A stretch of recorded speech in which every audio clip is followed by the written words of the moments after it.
Political ആകണം എന്ന് പറഞ്ഞാൽ നമ്മുടെ ഇന്ത്യൻ പശ്ചാത്തലത്തിൽ ഒന്നാമത് നമ്മൾ ഡെമോക്രാറ്റിക് ആവണമെന്ന് തന്നെയാണ്. ജനാധിപത്യത്തിൻ്റെ മഹത്വം എന്താണ് നമ്മളെന്ന് അറിയണമെങ്കിൽ 20-ാം നൂറ്റാണ്ടിൻ്റെ ആദ്യ പകുതിയിൽ ലോകത്ത് സംഭവിച്ച ദുരന്തങ്ങളെക്കുറിച്ച് നമ്മൾ അറിയണം. ഫാസിസം, നാസിസം, ഇതിൻ്റെ എല്ലാം മറുവശമായ കമ്മ്യൂണിസം, ഇതെല്ലാം ലോകത്ത് 20-ാം നൂറ്റാണ്ടിൻ്റെ ആദ്യകാലങ്ങളിൽ മനുഷ്യനെ കൂട്ടത്തോടെ കൊല ചെയ്തിരുന്ന പ്രത്യയശാസ്ത്രങ്ങളാണ്. വംശഹത്യകൾ നടത്തിയിരുന്നവരാണ്. അഭിപ്രായ സ്വാതന്ത്ര്യങ്ങളെ നിഷേധിച്ചിരുന്നവരാണ്. ഭരണകൂടത്തിൻ്റെ അപ്രമാദിത്വം സാധാരണ മനുഷ്യരുടെ മീതെ അടിച്ചേൽപ്പിച്ചവരാണ്. അവർക്ക് എതിർ ശബ്ദങ്ങൾ ഉണ്ടാകുന്നത് ഇഷ്ടമല്ല. അതിനെതിരായിട്ടുള്ള സാധാരണ മനുഷ്യരുടെ കരുത്താണ് ജനാധിപത്യ ബോധം എന്ന് പറയുന്നത്. മറ്റുള്ളവർ സംസാരിക്കുമ്പോൾ അവരുടെ അഭിപ്രായം പറയാനുള്ള അവരുടെ സ്വാതന്ത്ര്യത്തെ ബഹുമാനിക്കാൻ കഴിയുന്ന വ്യത്യസ്തമായ ചിന്തകളെ, വിചാരധാരകളെ കൂട്ടിയോജിപ്പിക്കാൻ കഴിയുന്ന ഒന്ന്. രണ്ട്, നമ്മളൊരു ഇന്ത്യൻ പശ്ചാത്തലത്തിൽ പൊളിറ്റിക്കൽ ആകണം എന്ന് പറഞ്ഞാൽ പൂർണ്ണമായി സെക്യുലർ ആവണം എന്നാണ്. വെസ്റ്റേൺ സെക്യുലറിസവും ഇന്ത്യൻ സെക്യുലറിസവും തമ്മിലൊരു വ്യത്യാസമുണ്ട്. പാശ്ചാത്യ നാടുകളിലെ സെക്യുലറിസം റിജക്ഷൻ ഓഫ് റിലീജിയനാണ്, മതത്തിൻ്റെ നിരാസമാണ്. ഇന്ത്യൻ സെക്യുലറിസം ഇൻക്ലൂഷൻ ഓഫ് റിലീജിയനാണ്, മതത്തെ ചേർത്ത് പിടിച്ചുകൊണ്ടുള്ള സെക്യുലറിസമാണ്. അതിന് ഒരു വിട്ടുവീഴ്ചയില്ലാത്ത നിലപാടെടുക്കുക. ഈ ഒരു കോംപ്ലക്സ് സൊസൈറ്റിയിൽ, സങ്കീർണമായ ഒരു സമൂഹത്തിൽ, ഒരു ബഹുസ്വര സമൂഹത്തിൽ എല്ലാവർക്കും അവരുടേതായ അവകാശങ്ങൾ ഉണ്ട് എന്ന് നമ്മൾ തിരിച്ചറിയാം. ഇന്ന് ഈ ഗ്ലോബൽ വാർമിങ്ങിൻ്റെ കാലത്ത്, നമ്മൾ ക്ലൈമറ്റ് ചേഞ്ചിൻ്റെ കാലത്ത് നമ്മൾ പ്രകൃതിയും മനുഷ്യനും ഒന്നാണ് എന്നുള്ള തിരിച്ചറിവ് നമുക്കുണ്ടാകുക. മൂന്നാമത്തെ. നാലാമത്തെ കാര്യം എന്ന് പറയുന്നത്, എവിടെയാണ് മനുഷ്യൻ നീതി നിഷേധിക്കപ്പെടുന്നത്, എവിടെയാണ് അടിച്ചമർത്തപ്പെടുന്നത്, എവിടെയാണ് മനുഷ്യൻ തളർന്നു വീഴുന്നത്, അവിടെ അവനെ ഹൃദയത്തോട് ചേർത്ത് പിടിക്കുക എന്നതാണ്. ഞാൻ കരുതുന്നു ഇതെല്ലാം ആവുമ്പോഴാണ് ഒരാൾ പൊളിറ്റിക്കൽ ആവുന്നത്. എന്താണ് രാഷ്ട്രീയ പ്രവർത്തനം? രാഷ്ട്രീയ പ്രവർത്തനം മറ്റുള്ളവൻ്റെ സങ്കടങ്ങൾ മാറ്റാൻ, അവൻ്റെ കണ്ണീരൊപ്പാൻ, അവൻ്റെ ജീവിത നിലവാരം ഉയർത്താൻ നമ്മൾ നടത്തുന്ന തീക്ഷ്ണമായ പ്രയത്നമാണ് രാഷ്ട്രീയ പ്രവർത്തനം. അതാകണം രാഷ്ട്രീയ പ്രവർത്തനം. അതാകുമ്പോൾ അതും വിശ്വാസവും തമ്മിലുള്ള ബന്ധം ഊട്ടിയുറപ്പിക്കപ്പെടും. എന്താണ് വിശ്വാസം? വിശ്വാസം അത് തന്നെയാണ്, അല്ലേ? തളർന്നു വീഴുന്നവനെ ചേർത്ത് പിടിക്കുന്നതാണ് വിശ്വാസം. ഒന്നുമില്ലാത്തവനെ പിന്തുണ കൊടുക്കുന്നതാണ് വിശ്വാസം. ക്രിസ്തു നസ്രത്തിലെ പ്രഖ്യാപനങ്ങൾ പറയുന്നുണ്ട്. നസ്രത്തിലെ പ്രഖ്യാപനങ്ങൾ ഇത് രാഷ്ട്രീയമാണ്. ക്രിസ്തു രാഷ്ട്രീയക്കാരനായിരുന്നു എന്ന് പറയാനാണ് എനിക്കിഷ്ടം. ഗാന്ധി പറഞ്ഞിട്ടുണ്ട്, he was the great economist in his time. അദ്ദേഹത്തിൻ്റെ കാലത്തെ ഏറ്റവും വലിയ എക്കണോമിസ്റ്റ് ആയിരുന്നു. ഞാൻ പറഞ്ഞതാണ് രാഷ്ട്രീയത്തിൻ്റെ നിർവചനമെങ്കിൽ ക്രിസ്തു രാഷ്ട്രീയ നേതാവായിരുന്നു. ലൂക്കാസിൻ്റെ പറയുന്നുണ്ടല്ലോ, ദരിദ്രരോട് സുവിശേഷം പറയാൻ അവൻ എന്നെ അഭിഷേകം ചെയ്തിരിക്കയാൽ എൻ്റെ ആത്മാവിൻ്റെ മേലെ അവനുണ്ട് എന്നാണ്. ദരിദ്രരോടാണ് സുവിശേഷം പറയാൻ പറയുന്നത്. അന്ധരുടെ കാഴ്ച മാറ്റാൻ, മർദ്ദിതരെ മോചിപ്പിക്കാൻ എനിക്ക് കഴിയും. അപ്പം മർദ്ദിതരെ മോചിപ്പിച്ച്, അന്ധരുടെ കാഴ്ച മാറ്റി, സങ്കടങ്ങൾ മാറ്റി അവനെ ഉയർത്തെഴുന്നേൽപ്പിക്കാനാണ് ക്രിസ്തുവിൻ്റെ രാഷ്ട്രീയം. ദർശനം അതാണ്. നസറത്തിലെ പ്രഖ്യാപനം കൃത്യമായ രാഷ്ട്രീയമായിട്ടാണ് ഞാൻ അടയാളപ്പെടുത്തിയിരിക്കുന്നത്. കൃത്യമായ രാഷ്ട്രീയം. പിന്നെ പറയുന്നുണ്ട്, ലൂക്കോസ് തന്നെ പറയുന്നുണ്ട്, ഞാൻ 70 പേരെ ചുമതലപ്പെടുത്തിയെന്നാണ് പറയുന്നത്, ഇല്ലേ? ഞാനിനി പോകാനിരിക്കുന്ന പട്ടണങ്ങളിലേക്കും നഗരങ്ങളിലേക്കും ഈ 2 പേർ വീതം എനിക്ക് മുൻപേ പോവാം. ഞാനത് മുഴുവൻ പറയുന്നില്ല, എനിക്ക് കാണാതെ അറിയാം. ഈ രണ്ടുപേരും ഓരോ സ്ഥലങ്ങളിൽ, പട്ടണങ്ങളിലും നഗരങ്ങളിലും പോയി എന്ത് ചെയ്യണം, എങ്ങനെ ജനങ്ങളോട് പെരുമാറണം എന്നാണ് പറയുന്നത്. എനിക്ക് എന്നോട് പറയുന്നത് പോലെയാണ് തോന്നിയത്. ഞാനാണ് മുമ്പേ പോയി, അവൻ വരുന്നതിന് മുമ്പേ പോയി ഇത് ജനങ്ങളോട് പറയേണ്ടവൻ. അദ്ദേഹം നിയോഗിച്ചിരിക്കുന്ന 70 പേരിൽ ഞാനുണ്ട് എന്ന് ഞാൻ സ്വയം ഡിക്ലെയർ ചെയ്തു. ഞാനുണ്ട് അതിൻ്റെ അകത്ത്. എങ്ങനെ പെരുമാറണം, എവിടെ താമസിക്കണം, ആരുടെ കൂടെ ഭക്ഷണം കഴിക്കണം, അവരോട് എന്താണ് സംസാരിക്കേണ്ടത്, എന്താണ് അവരോട് പറയേണ്ടത്. രാഷ്ട്രീയ നേതാക്കൾ, രാഷ്ട്രീയ പ്രവർത്തകരോട് പറയേണ്ട വാചകമാണത്. ഓരോന്നും 8 കാര്യങ്ങളുണ്ടെന്നാണ് എൻ്റെ ഓർമ്മ. ആ 8 കാര്യങ്ങൾ ഓരോന്നും ഓരോ രാഷ്ട്രീയ നേതാക്കളും രാഷ്ട്രീയ പ്രവർത്തകരോട് ജനങ്ങളുടെ ഇടയിൽ പോയി പ്രവർത്തിക്കാനാണ് പറയുന്നത്. കറക്റ്റാണ്. അതാണ് രാഷ്ട്രീയം. ഞാൻ കണ്ട രാഷ്ട്രീയം അതാണ്. രാഷ്ട്രീയ നേതാവ് തൻ്റെ സഹപ്രവർത്തകരോട്, തൻ്റെ അനുയായികളോട് നിങ്ങൾ എന്ത് ചെയ്യണം, സാധാരണക്കാരന് വേണ്ടി, പാവപ്പെടുന്നതിന് വേണ്ടി, അധ്വാനിക്കുന്നവന് വേണ്ടി, കർഷകന് വേണ്ടി എന്ത് ചെയ്യണമെന്നാണ് ചോദിക്കുന്നത്. എങ്ങനെയാണ് പെരുമാറേണ്ടതെന്നാണ് കൃത്യമായി നിർവചിക്കുന്നത്, കൃത്യമായ കാര്യങ്ങൾ പറയുന്നത്. അപ്പം അതിനൊരു കരുത്തുറ്റ രാഷ്ട്രീയം, വിശ്വാസം എന്ന് പറയുന്നത് അത് തന്നെയാണ്. അചഞ്ചലമായ ദൈവവിശ്വാസത്തിൻ്റെ അടിത്തറയിൽ നിന്നുകൊണ്ട് മനുഷ്യൻ്റെ ഉയർച്ചയ്ക്ക് വേണ്ടി, മനുഷ്യൻ്റെ മോചനത്തിന് വേണ്ടി, പീഡാനുഭവങ്ങൾക്കൊരു രാഷ്ട്രീയമില്ലേ, കുരിശു മരണത്തിനൊരു രാഷ്ട്രീയമില്ലേ. ആർക്കെതിരെയാണത് ഫൈറ്റ് ചെയ്തത്? അധികാര പ്രമത്തതയ്ക്കെതിരായിട്ടുള്ള പോരാട്ടമായിരുന്നു അത്. മനുഷ്യനെ അടിച്ചമർത്താൻ ശ്രമിക്കുന്ന പിശാചിൻ്റെ ശക്തികളോട്, തിന്മയുടെ ശക്തികളോടുള്ള പോരാട്ടമാണ്. ആ പോരാട്ടം നടത്തുമ്പോൾ തെരുവിൽ വീഴും, മുടിയിൽ ചവിട്ടിപ്പിടിക്കും, ചെടിച്ചട്ടി കൊണ്ടും ഇരുമ്പ് വടി കൊണ്ടും ഹെൽമറ്റ് കൊണ്ടും തലക്കടിക്കും. ഇത് പീഡാനുഭവങ്ങളിലൂടെയാണ്. അധികാര പ്രമത്തതയ്ക്കെതിരായിട്ടുള്ള പോരാട്ടത്തിൻ്റെ ഇടയിൽ പീഡാനുഭവങ്ങളിലൂടെ നിങ്ങൾ കടന്നു പോകുമെന്നുള്ള മുന്നറിയിപ്പാണ്. പീഡാനുഭവത്തിനൊരു രാഷ്ട്രീയമുണ്ട്. മറ്റുള്ളവന് വേണ്ടിയിട്ടാണ് കുരിശിലേറിയത്.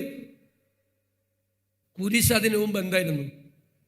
കുരിശ് വെറും ഒരു എന്താ പറയുന്നത്, കൊല്ലാൻ ഉപയോഗിക്കുന്ന ഒരു ഉപകരണം, തൂക്കുകയർ പോലെ, പണ്ടത്തെ കാലത്തെ ഗില്ലറ്റിൻ പോലെ, അല്ലെങ്കിൽ വെറുതെ ഒരു വാള് പോലെ ഒന്നായിരുന്നു.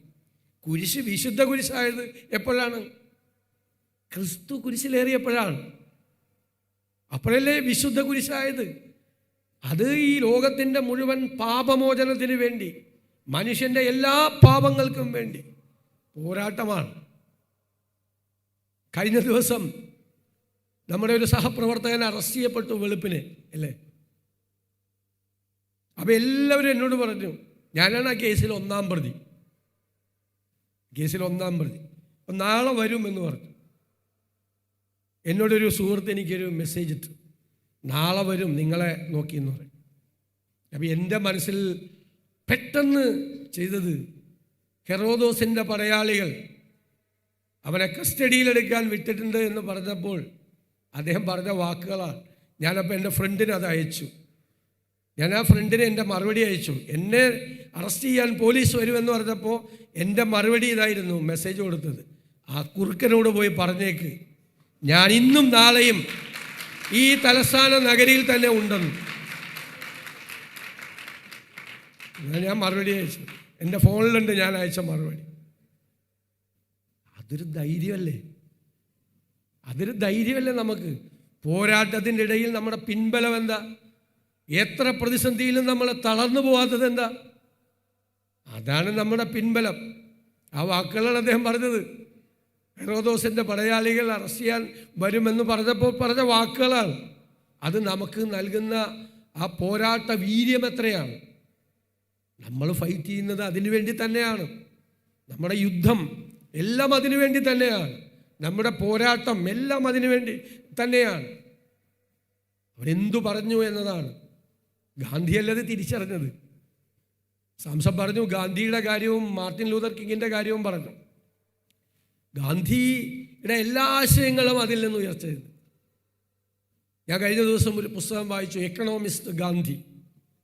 അപ്പോൾ ഗാന്ധി ട്രസ്റ്റിഷിപ്പിനെ കുറിച്ചാണ് പറഞ്ഞിരിക്കുന്നത്. ധനികരോടാണ് ഗാന്ധി പറയുന്നത്, നിന്റെ കയ്യിലുള്ളതൊക്കെ നിൻ്റേതല്ല. ധനികരോട്, അത് ഈ പ്രപഞ്ചനാഥൻ്റെയാണ്. നീ കാര്യക്കാരൻ മാത്രമാണ്, കാര്യസ്ഥലം നോക്കി നടത്താൻ. എല്ലാ ധനികരും അങ്ങനെ വിചാരിച്ചാൽ നമ്മൾ എവിടെ എത്തുമായിരുന്നു? ക്രൈസ്തവ ദർശനമാണ് ഗാന്ധി പറഞ്ഞ ട്രസ്റ്റിഷിപ്പ്. ധനികരോട് പറഞ്ഞത് നിൻ്റേതല്ല, നീ വെറും സൂക്ഷിപ്പുകാരൻ മാത്രം, കാര്യക്കാരൻ മാത്രമാണ് എന്നാണ്. ആ നോൺ വയലൻസ് എന്നുള്ള ആശയം എല്ലാം വന്നത് അവിടെ നിന്നാണ്. കഴിഞ്ഞ 2000 കൊല്ലമായി നമ്മുടെ നാട്ടിൽ നടക്കുന്ന എല്ലാ പ്രത്യയശാസ്ത്രങ്ങളും, എല്ലാ സംസ്കാരം, എല്ലാ ജീവിത രീതികളും അതിൽ നിന്നുണ്ടായതാണ്, മറ്റൊന്നുമല്ല. എല്ലാത്തിലും കാണാൻ നമുക്ക് കഴിയും. അത് കാണാൻ കഴിയുമ്പോഴാണ് നമ്മൾ മനുഷ്യരാകുന്നത്, നമ്മൾ രാഷ്ട്രീയക്കാരനാകുന്നത്, നമ്മൾ വിശ്വാസിയാകുന്നത്. എല്ലാം അത് കാണുമ്പോൾ മാത്രമാണ്. 55 വർഷം മുമ്പ് സുവിശേഷകനും രാഷ്ട്രീയ നേതാവും വിമോചക പോരാളിയുമായ മാർട്ടിൻ ലൂതർ കിങ് മരിക്കുന്നതിന് മുമ്പ് നടത്തിയ ഒരു പ്രസംഗമുണ്ട്. ഇപ്പോൾ വീഡിയോയിലൊക്കെ ഉണ്ട്, യൂട്യൂബിലെല്ലാം ഉണ്ട്. കരഞ്ഞു പോകും നമ്മൾ കേട്ടാൽ. മരിക്കുന്നതിന് മുമ്പ് നടത്തിയ പ്രസംഗം മൗണ്ടൻ സ്പീച്ചാണ്, മലമുകളിലെ പ്രസംഗം എന്നാണ് അത് വിശേഷിപ്പിക്കപ്പെടുന്നത്. ആ പ്രസംഗത്തിൽ പറയുന്നുണ്ട്, എനിക്ക് എന്ത് സംഭവിക്കുമെന്ന് എനിക്കറിയില്ല, എനിക്ക് എന്ത് സംഭവിക്കുന്നു എന്നതൊരു പ്രശ്നമേ അല്ല. അവൻ്റെ ഹിതമാണ് പ്രവർത്തിക്കേണ്ടത്, ദൈവഹിതമാണ് പ്രവർത്തിക്കേണ്ടത്. ഞാൻ മലമുകളിൽ നിന്നാണ് വരുന്നത്, ദൈവത്തിനെ കണ്ടിട്ടാണ് ഞാൻ വരുന്നത്. അവൻ്റെ ഹിതമാണ്, വിൽ ഓഫ് ഗോഡ് എന്ന് പറയും. ദൈവത്തിൻ്റെ ഹിതം അല്ലേ? എന്താ വിൽ ഓഫ് ഗോഡ്? ദൈവരാജ്യം എന്ന് പറയുന്നത് അതാണ്. ഭൂമിയിൽ ദൈവരാജ്യം എന്ന് പറയുന്നത് എന്താ? ഗാന്ധി അത് വേറെ വാക്കിൽ രാമരാജ്യം എന്ന് പറഞ്ഞു. ദൈവരാജ്യം തന്നെയാണ് രാമരാജ്യം. ഇപ്പോൾ ഇവർ പറയുന്ന രാമനും ഗാന്ധിയുടെ രാമനും തമ്മിൽ ഒരുപാട് വ്യത്യാസമുണ്ട്. അതുകൊണ്ടാണ് ഞാൻ ഇന്നലെ പറഞ്ഞത്, ഇവരുടെ രാമനല്ല ഞങ്ങളുടെ രാമൻ. ഹേ റാം എന്ന് പറഞ്ഞ് ചുണ്ടനക്കത്തോടു കൂടി ഗാന്ധി മരിച്ചു വീണ ബിർള മന്ദിരത്തിൻ്റെ ഇടനാഴിയിൽ കണ്ണിൽ ചോരയുമായി 75 വർഷമായി ഒരു രാമൻ കാത്തിരിക്കുന്നുണ്ട്. അതാണ് നമ്മുടെ രാമൻ, ഗാന്ധി ചേർത്ത് പിടിച്ച രാമൻ. രാമരാജ്യം എന്ന് പറഞ്ഞത് ദൈവരാജ്യത്തെക്കുറിച്ചാണ് ഗാന്ധി സംസാരിച്ചത്. അന്ന് അതാണ് കമ്മ്യൂണിക്കേറ്റ് ചെയ്യാൻ പറ്റുന്നത്. രാഷ്ട്രീയ നേതാവ് കമ്മ്യൂണിക്കേറ്റ് ചെയ്യണം. ഏത് മോഡ് ഓഫ് കമ്മ്യൂണിക്കേഷനാണ് അപ്പോൾ ഉള്ളത്, അത് വെച്ച് കമ്മ്യൂണിക്കേറ്റ് ചെയ്യണം. ഞാൻ നിങ്ങൾക്കൊരു സെക്യുലർ ഡെമോക്രാറ്റിക് സോഷ്യലിസ്റ്റ് റിപ്പബ്ലിക് തരാം എന്നല്ല ഗാന്ധി പറഞ്ഞത്. അത് പറഞ്ഞാൽ അവർക്ക് കമ്മ്യൂണിക്കേറ്റ് ചെയ്യാൻ പറ്റില്ല. അത് മനസ്സിലാക്കാൻ പറ്റുള്ള നിരക്ഷരരായ മനുഷ്യരോടാണ് പറഞ്ഞത്. ദൈവരാജ്യം തരാമെന്ന് തന്നെ പറഞ്ഞത് നിങ്ങൾക്ക് അല്ലേ? ദൈവരാജ്യം എന്ന് പറയുന്നത് വിൽ ഓഫ് ഗോഡാണ്, ദൈവത്തിൻ്റെ ഹിതമാണ്, തുല്യതയാണ്, സമത്വം ആണ്, സ്നേഹമാണ്, കാരുണ്യമാണ്, ദയയാണ്. ഈ അതിക്രമമല്ല, ഈ ധാർഷ്ട്യമല്ല, ഈ ധിക്കാരമല്ല, ഈ അടിച്ചമർത്തലല്ല, സ്നേഹവും കാരുണ്യവുമാണ്.